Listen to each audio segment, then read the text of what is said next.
bicara soal Isra Mi'raj ini, tentu kita ingat dengan kisah perjalanan Nabi Muhammad SAW untuk mendapatkan perintah sholat dari Allah, dan perjalanan jauh serta tinggi ini ditempuh Rasul dalam semalam menggunakan kendaraan burak. Betul sekali, dan bicara soal Napak Tilas tentunya peristiwa ini memang tidak lepas dari Baitul Maqdis ataupun Masjid Al-Aqsa yang berada di Yerusalem Timur di Palestina. Karena tempat suci ketiga ini setelah Masjidil Haram dan juga Masjid Nabawi tentunya. Kita akan simak laporan dari Esti Nuryaningsih bersama kameramen Indra Setiawan Napak Tilas di Masjidil Aqsa berikut ini.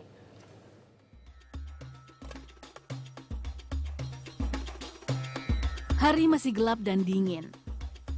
Namun tak menyurutkan semangat para jemaah Indonesia untuk melaksanakan ibadah sholat subuh di kawasan Masjidil Aqsa. Saya pun tak mau ketinggalan.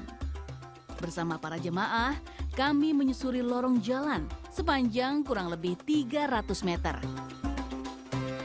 Bismillahirrahmanirrahim. Insya Allah kita mau sholat subuh di kompleks Masjidil Aqsa. Jaraknya cukup dekat sebenarnya dari hotel, tapi cuacanya saat ini begitu dingin sehingga membuat kita para jemaah agak sedikit pada menggigil gitu. Mudah-mudahan hari ini kita bisa mengeksplor kompleks Masjidil Aqsa ini. Bismillahirrahmanirrahim.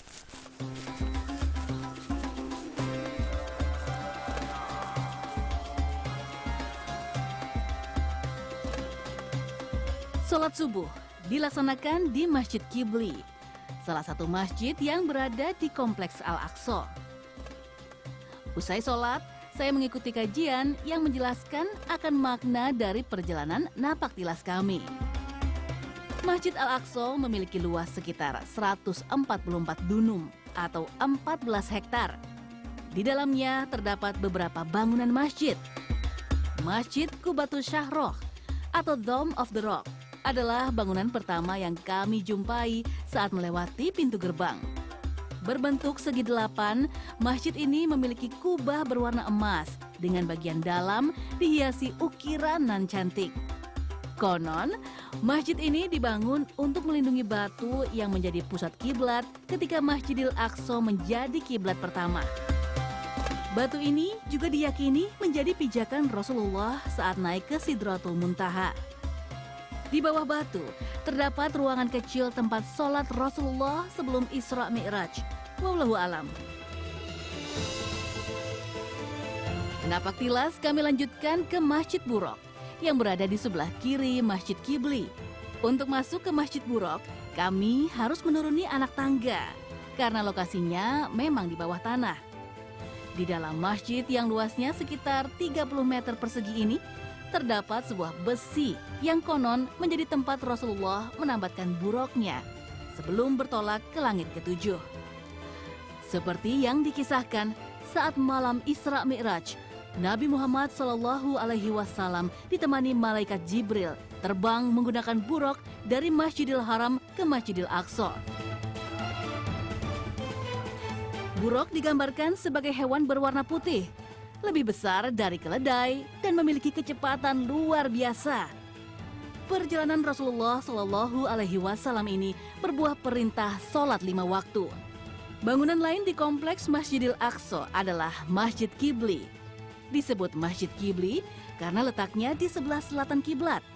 Masjid yang memiliki kubah berwarna hitam ini merupakan perluasan dari masjid yang dibangun Umar bin Khattab.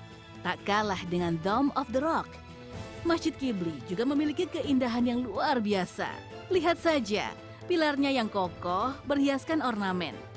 Sementara di bagian langit-langitnya terdapat kaligrafi ayat-ayat Al-Quran. Oh ya, masjid ini sempat mengalami beberapa kali renovasi. Kini, Masjid Qibli memiliki luas 4.000 meter persegi dengan daya tampung lebih dari 5.000 jamaah. Tak bisa dipungkiri, beragam peristiwa di Masjidil Aqsa menunjukkan betapa penting dan sakralnya kedudukan kiblat pertama umat muslim ini. Masjidil Aqsa memiliki kemuliaan yang sama dengan Masjidil Haram dan Masjid Nabawi.